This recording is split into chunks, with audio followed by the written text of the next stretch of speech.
বেশিরভাগ মেয়েদের জীবন নির্ভর করে বিবাহ পরবর্তী সংসার নামক জাঁতাকলের চাকার ওপর।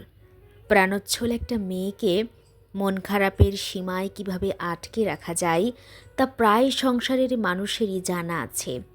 বাইরে একটু বেরোনোর জন্যও অনুমতি নেওয়ার প্রয়োজন হয়। খুব পছন্দের একটা জিনিস কিনতেও হাত পাততে হয়।